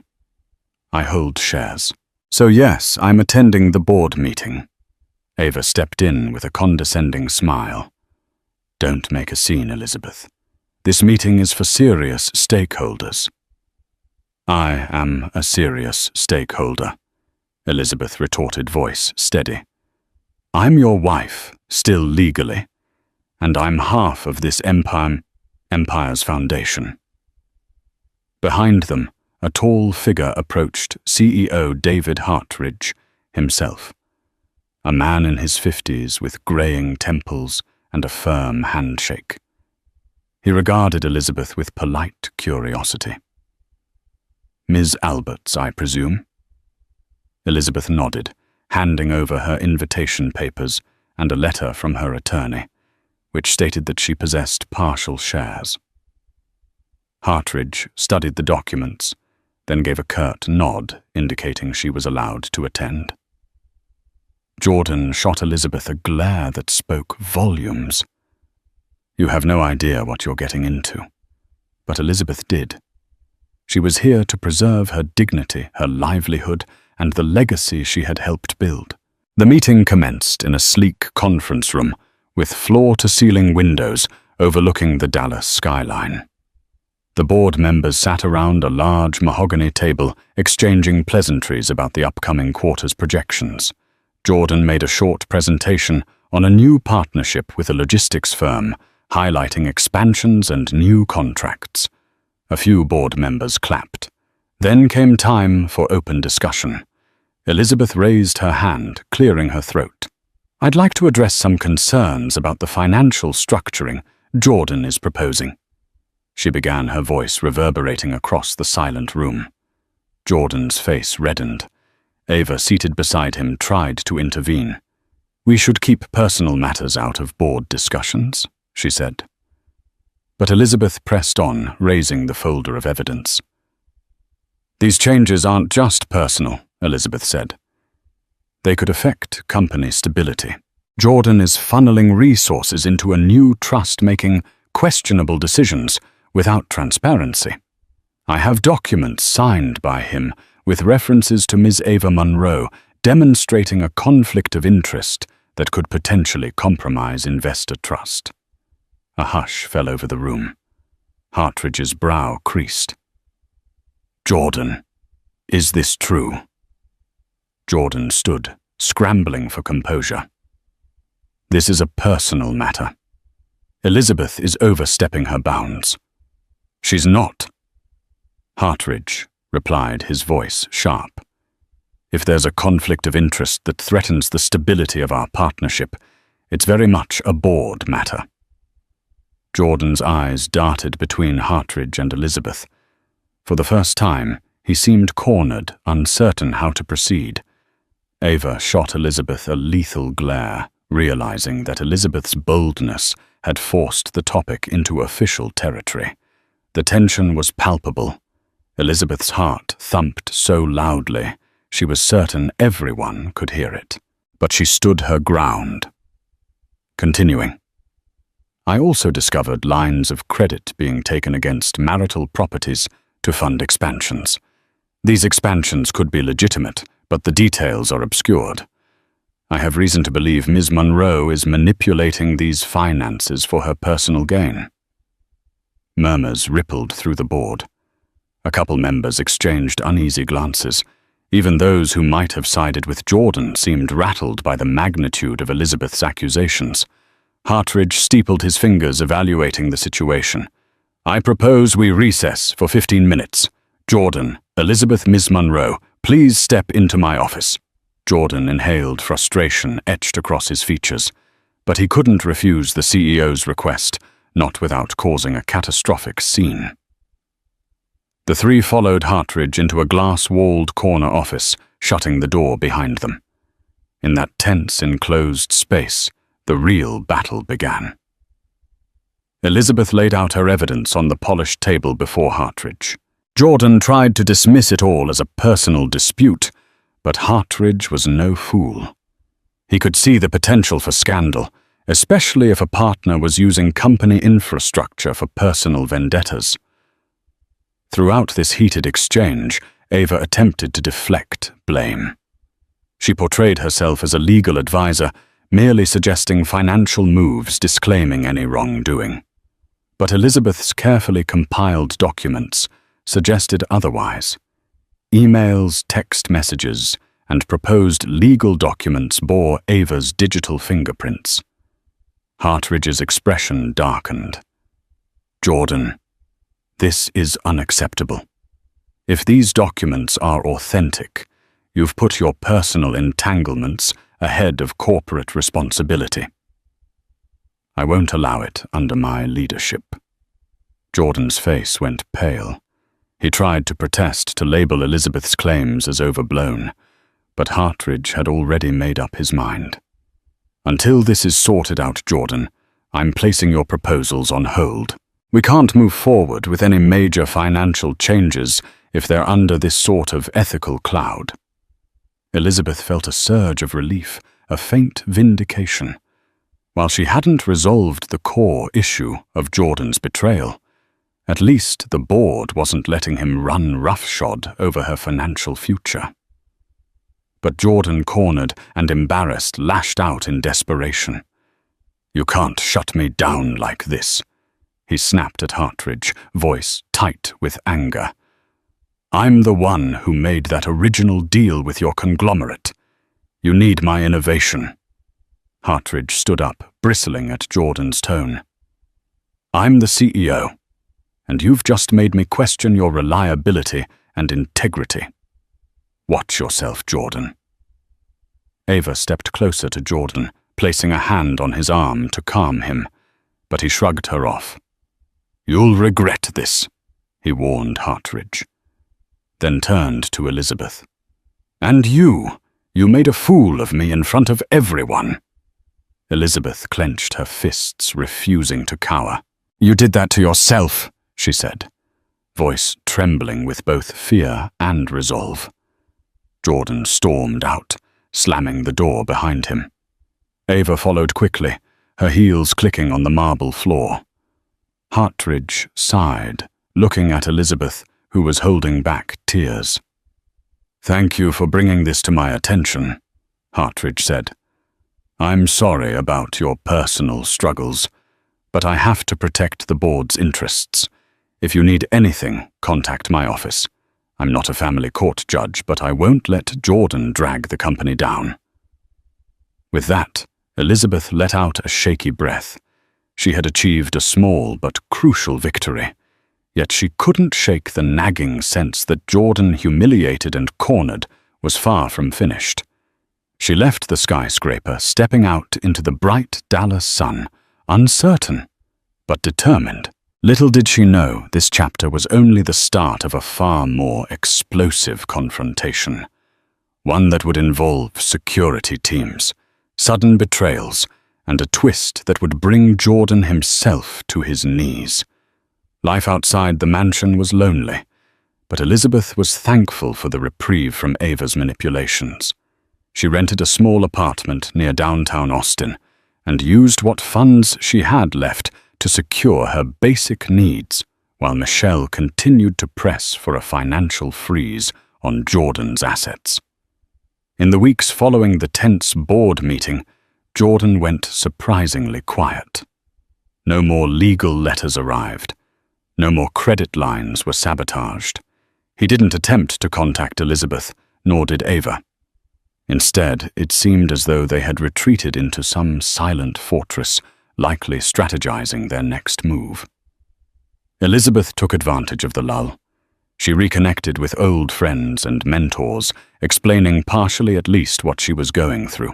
While many were shocked, they offered support in the form of references, moral encouragement, and occasional leads for a stable job or a business partnership. Despite the heartbreak, Elizabeth discovered a renewed sense of purpose. She wasn't just a passive bystander in Jordan's world. She had her own capabilities, her own strengths. Slowly, she started consulting for small tech firms, using her communications and PR background to help them craft compelling pitches. It wasn't a fortune, but it was honest work that reminded her she could stand on her own 2 feet. Then one evening, she received a phone call from an unknown number. A crisp, professional voice greeted her. "Hello, Elizabeth. This is Patricia Carlson. I'm an executive assistant at Tesla, working under Elon Musk's leadership team." Elizabeth's heart thudded. She had met Patricia briefly at a tech conference in Berlin 2 years ago, but they'd never exchanged more than pleasantries. "How can I help you?" Elizabeth asked, mind racing.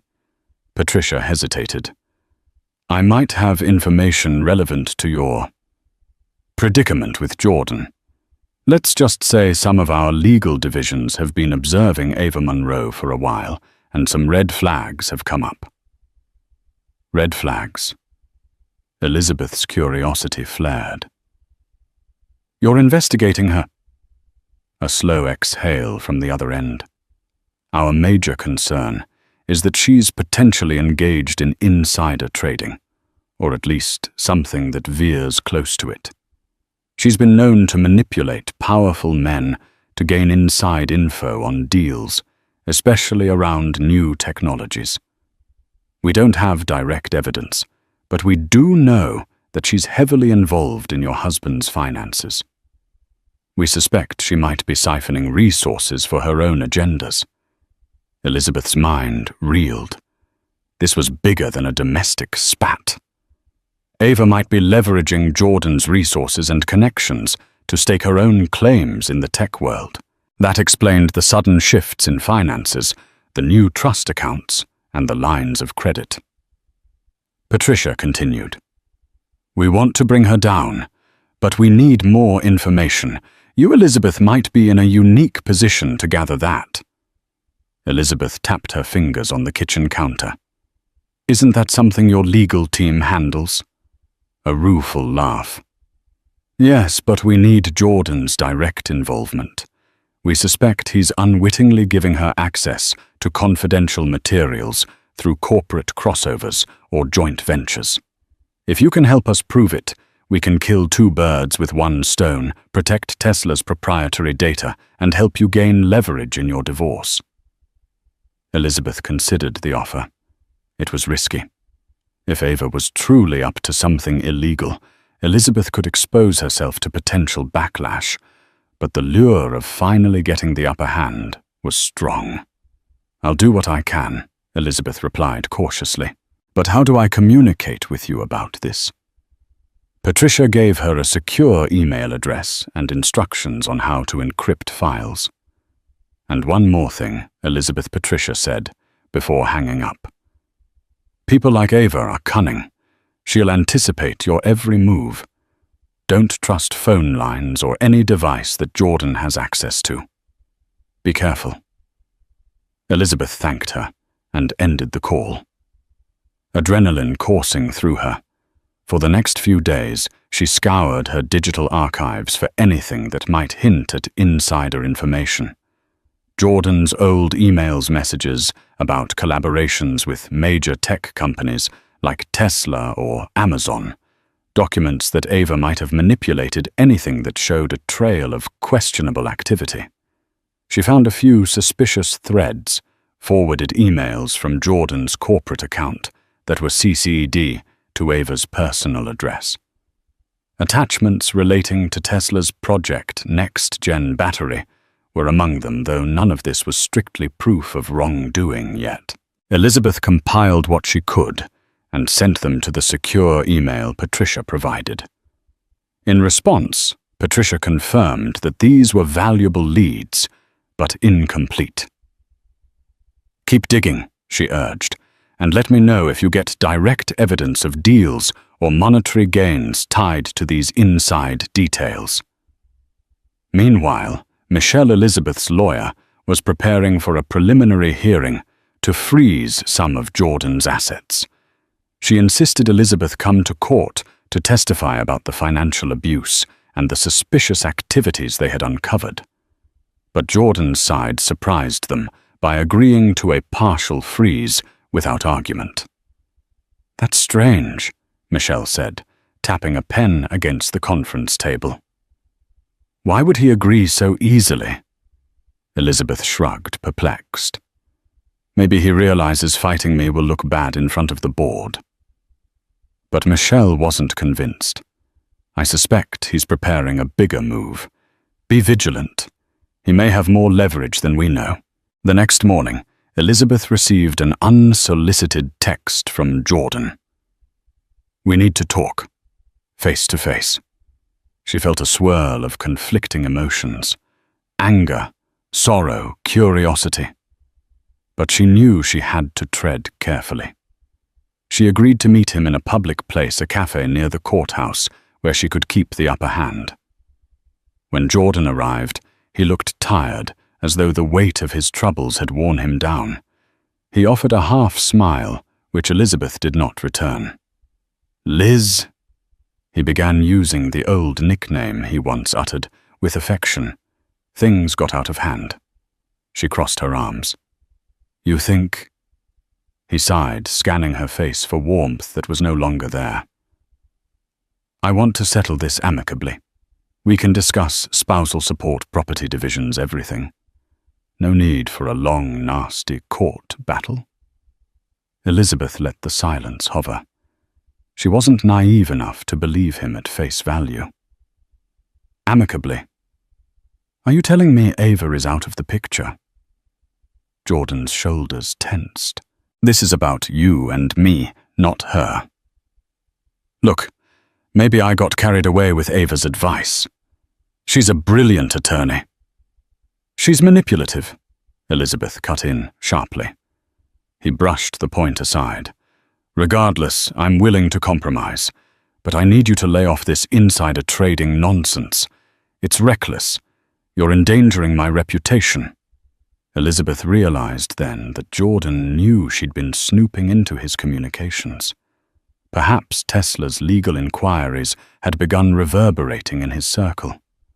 She saw the fear in his eyes. He was worried, if not about losing her, then about losing his empire. "You made me the enemy," Elizabeth replied, in a hushed, trembling tone. "When you let your mistress cut off my cards and throw me out of my home." Jordan looked away, shame flickering on his face. "I didn't handle that well. But you have to understand the pressure I'm under with these deals." She waited, letting him squirm. Then he continued. "You'll get a fair share. I promise. I just need you to stop meddling in my professional affairs, especially with Tesla or any other major collaborators. You'll ruin me if you do." A bitter laugh escaped Elizabeth. She thought of all the times she had stood beside him, protecting him, representing him before powerful players, forging alliances that were crucial to his success. Now he was pleading for her, not to ruin him. The irony nearly choked her. Before she could respond, Jordan's phone buzzed. He glanced at it and muttered a soft curse. "I have to go," he said, throwing some cash on the table for their untouched coffees. Elizabeth watched him leave a mixture of pity and disdain swirling in her stomach. It was obvious he was desperate, but was this a genuine attempt at reconciliation, or a ploy to keep her from uncovering more incriminating information about Ava? That question lingered as she returned to her apartment, drained. However, a new email from Patricia waited in her inbox. It contained an attachment, a partial timeline of suspicious trades linked to accounts rumored to be controlled by Ava Monroe. There were large bets placed on Tesla's stock ahead of public announcements. Gains in the tens of millions. This is huge, Elizabeth thought. If she connected these trades to emails or calls between Jordan and Ava, it could be the smoking gun. And while Elizabeth had no intention of going to the feds on her own, Tesla's legal team could bury Ava, and by extension, Jordan's complicity, if he was involved. Elizabeth clutched her phone, anxiety coursing through her. She was walking a razor's edge. One false step, and Jordan might retaliate more fiercely, or Ava might strike. But a successful strike against Ava could free Elizabeth from this entire ordeal, giving her the leverage to secure a fair divorce settlement, or even land Jordan in deeper trouble, depending on his role. She reached for her phone to text Patricia when it buzzed in her hand. A call from an unknown number again. Tentatively, Elizabeth answered. A man's voice greeted her calm and steady. "Hello, Ms. Alberts. My name is Gregory Shaw. I'm part of CEO David Hartridge's legal counsel. He asked me to follow up regarding the situation with your husband." Elizabeth's heart skipped. Hartridge's legal counsel.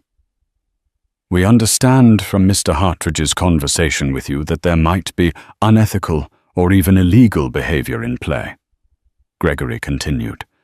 "The board is concerned about potential liability if Jordan's personal dealings spill into our corporate structure. We can't risk another scandal. Mr. Hartridge would like to assist you discreetly." Elizabeth exhaled slowly. She was on the cusp of powerful alliances forming against Jordan and Ava, but the more people got involved, the more dangerous it felt. Gregory concluded, "We'll be in touch with your lawyer. If you have any crucial evidence, Mr. Hartridge suggests you keep it secure. He wants to avoid a public meltdown, but he's prepared to do what's necessary to protect the company's interests, and that includes supporting you in your legal disputes, if it comes to that." Hanging up. Elizabeth felt a measure of validation. The cracks in Jordan's seemingly untouchable world were growing. Perhaps justice would prevail. Yet as she prepared to finalize the next round of documents for Michelle, a gnawing worry kept her awake at night. Cornered animals are the most dangerous, and Jordan, though once gentle and loving, had shown he could be ruthless when threatened. She braced herself for the storm that was surely coming. The next time Elizabeth saw Jordan in person, it wasn't by chance or a carefully arranged meeting. It was at the headquarters of Hartridge's conglomerate in Dallas. A sudden emergency board session had been called to address urgent corporate matters, and Elizabeth, having been notified by Gregory Shaw, arrived prepared. She walked into the reception area, her heart pounding with anticipation. Michelle Liu had insisted on accompanying her, but at the last minute she was called to handle a crucial filing. Elizabeth went alone, relying on the moral support from Gregory and the knowledge that Hartridge wanted the truth on record. Jordan was already inside the boardroom with Ava, who paced like a clad tiger. When Elizabeth entered, they both snapped their heads in her direction. Ava's glare could have sliced glass. Jordan's face was inscrutable, tense, angry, but also tinged with fear. Hartridge arrived moments later, trailed by a few board members and legal advisors. He wasted no time in stating the purpose of the meeting. "Allegations have come to my attention that Ms. Monroe has been engaging in stock trades leveraging proprietary information from Jordan's company and potentially from our own collaborations. We need to clarify the truth. Now." Gasps and murmurs filled the room. Ava's jaw clenched. "This is preposterous," she began. "We demand to see your proof."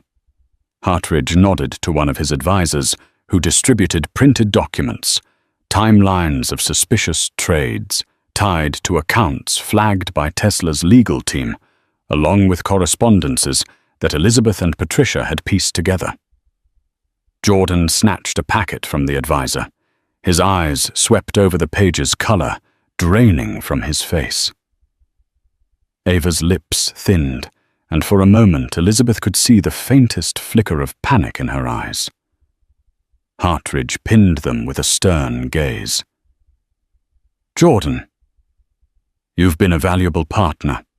I don't want to see your personal life derail your professional standing, but this is bigger than your marriage. Insider trading is a federal crime, and if Ms. Monroe is using your business resources to pull this off, you're implicated." Ava recovered quickly. She placed a hand on Jordan's arm, her voice smooth. "This is a misunderstanding, David. Anyone can align stock trades with corporate announcements. It's called speculation." Elizabeth decided enough was enough. She stood. "Speculation is one thing, but forwarding private emails, entire business proposals, and preliminary press releases is not speculation. I've seen the messages. You're literally discussing the best times to execute trades based on announcements that hadn't been made public yet." Ava whirled on Elizabeth. "You have no legal standing to claim that. You're just a scorned wife trying to sabotage Jordan and me." Elizabeth's blood boiled. "We'll let the evidence speak. There are even time-stamped emails from Jordan's corporate account sent to your personal email, Ms. Monroe, discussing upcoming expansions and product launches. Then trades were executed in your name or trusts linked to you within hours." A hush followed. Jordan's hands shook slightly. He seemed torn between denial and guilt. After all, the evidence was damning. If he denied it outright, he'd appear foolish. But if he admitted his involvement, he risked criminal charges and the wrath of the board. Hartridge leaned forward, his voice firm. "Jordan, I need answers." "Were you aware of these trades?" Jordan stared at the table, words refusing to form. Finally, he managed, Ava said it was all above board, that it was just normal investing. Ava let out a short laugh, but it sounded hollow. "If you want to scapegoat me, Jordan, think carefully," she warned. "We made certain deals in your name as well. Your signatures are on plenty of documents." The entire boardroom seemed to hold its breath. Hartridge addressed one of his legal advisors. "Have we sent this to the SEC?" "Not yet," the advisor responded. "We wanted to confront them first." Jordan shot to his feet, panic etched on his face. "No need to escalate it. We can handle this internally. If I undo the trades, repay any gains, repay tens of millions of dollars," Hartridge asked. "And that would just be the tip of the iceberg if the SEC digs deeper. This is out of our hands if they launch a formal investigation." Elizabeth watched Jordan unravel. This was the man who had once been so composed, so unstoppable. Now he was cornered, sweat beading on his forehead. Ava, too, looked like a wild animal backed into a corner, eyes darting around the room. At that moment, a building security guard appeared at the door, knocking softly. "Mr. Hartridge, you asked for security on standby," he announced quietly. "Thank you," Hartridge replied, his tone like steel. "I believe we might need you." Ava's eyes flitted towards the door, then back to Hartridge. She adopted a pleading tone. "David, you know me. I've handled legal matters for some of the biggest players in the industry. I would never do anything to jeopardize your trust." Hartridge's face remained stony. "I trusted Jordan, not you. And this evidence suggests you're at the center of a major ethical breach. If you don't have a verifiable explanation for each of these trades and how you obtained insider information. I have no choice but to protect the company from liability." Suddenly, Jordan snapped. Fear twisted into anger, and he pointed a trembling finger at Elizabeth. "You did this. You ruined everything because you couldn't handle that I moved on." Elizabeth steadied her breathing, preparing to reply. But Hartridge cut in calm yet firm. "Don't blame her for your poor decisions. You let your personal affair become a corporate liability." Something in Jordan cracked. He lunged toward Elizabeth, as if to grab her documents or her phone, an irrational move likely spurred by desperation. But he never made contact. In a blink, the security guard stepped forward and intercepted Jordan, gripping his arms. "Stand down, sir," the guard said, voice authoritative. Jordan struggled, but the guard was a solid wall of muscle. Ava shrieked. "Let him go." "This is a private matter." Hartridge shook his head, anger coloring his features. "You just attempted to assault someone in my boardroom. Security remove Mr. Alberts from the premises." Jordan's eyes widened in disbelief. "You can't do that. I'm on the board."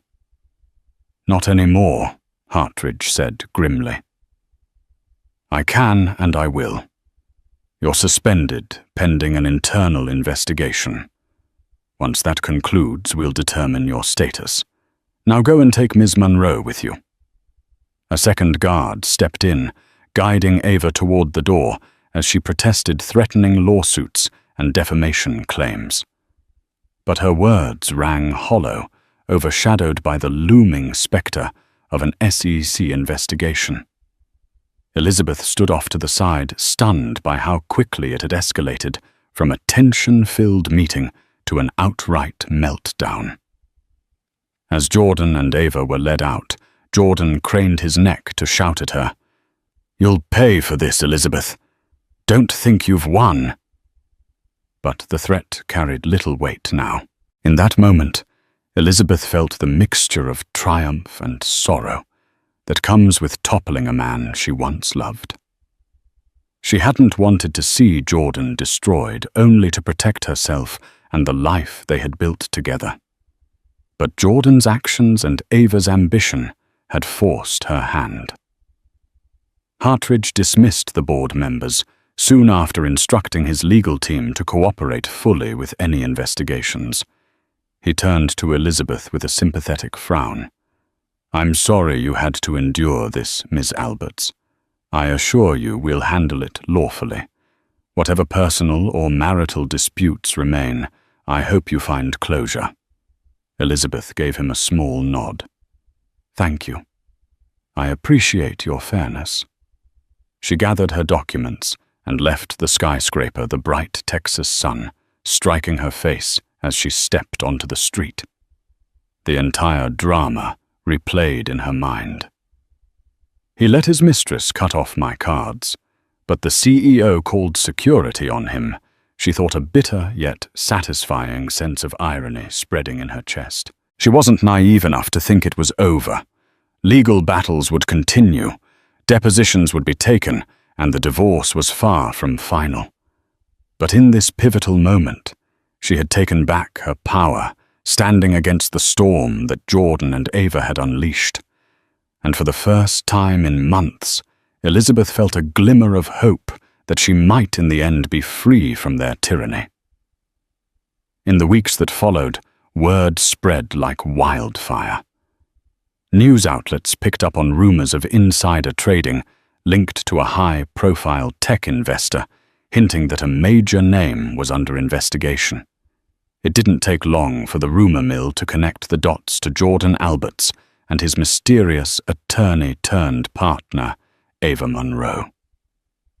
Elizabeth watched from the sidelines, inundated with calls and messages from acquaintances, reporters, and sometimes even old college classmates she hadn't spoken to in years. She ignored most of them, preferring to let the legal process unfold without adding fuel to the media frenzy. Jordan, under immense legal and financial pressure, attempted to strike a deal if Elizabeth agreed to keep quiet and not testify against him or Ava regarding insider trading, he would give her a generous divorce settlement. The settlement included alimony, a hefty lump sum, and properties that would secure her financial future.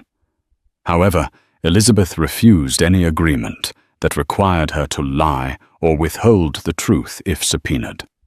Nonetheless, she allowed her lawyer Michelle to work out a fair settlement that didn't involve perjury.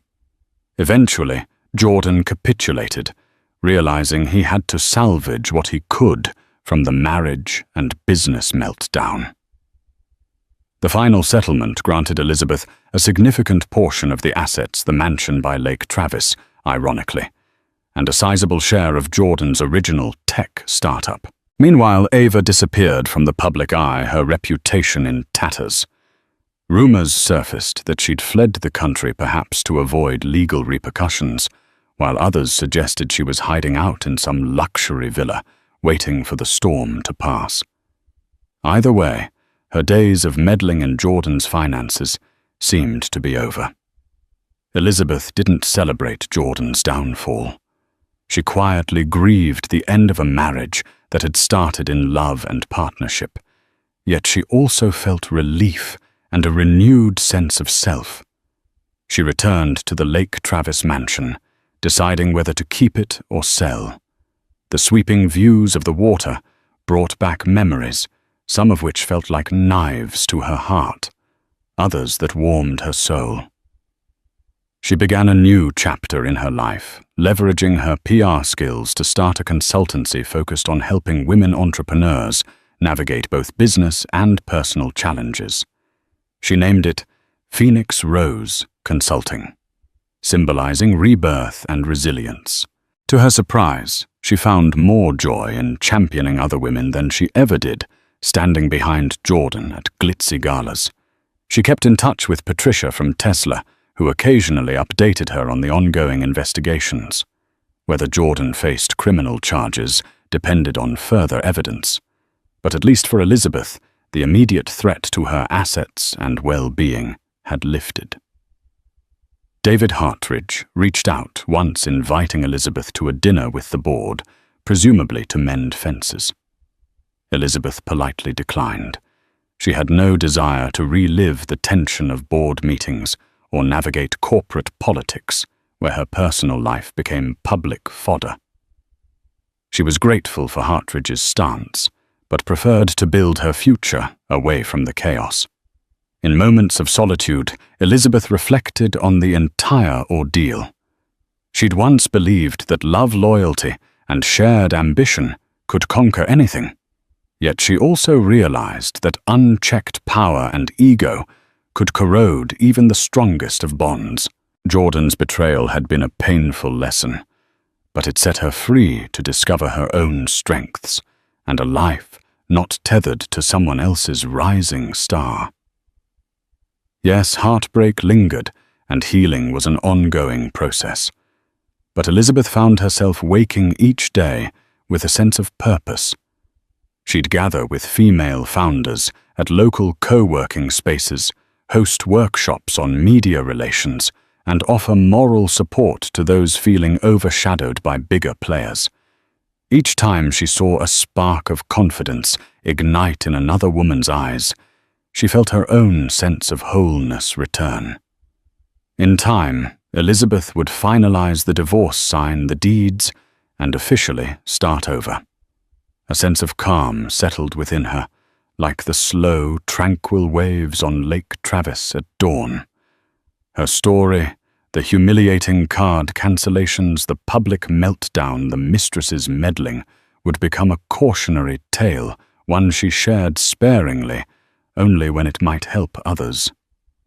Despite the scars, Elizabeth refused to let bitterness define her.